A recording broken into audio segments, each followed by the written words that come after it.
The Walnut Creek Extension District, a division of K-State Research and Extension, covering Rush, Ness, and Lane counties, here's Insight with Extension.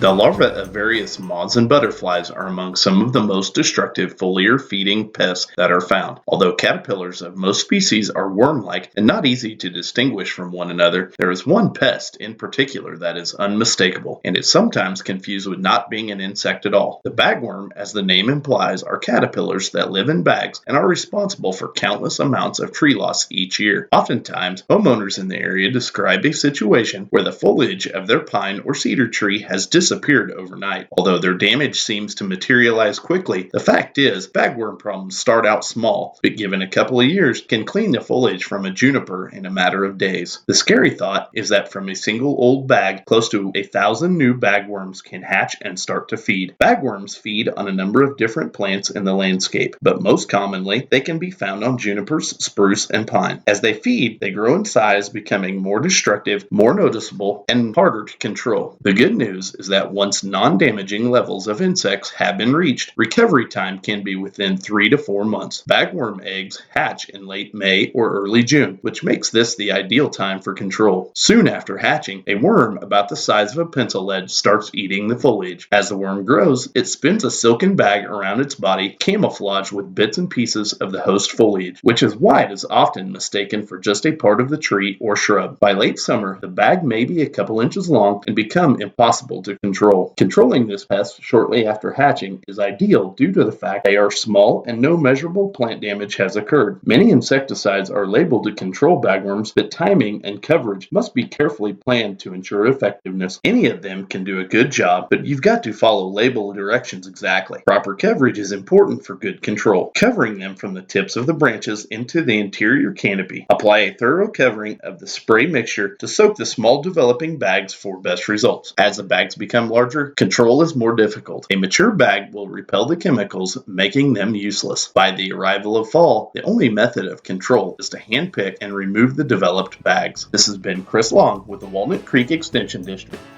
Insight with Extension on My Country 93.5.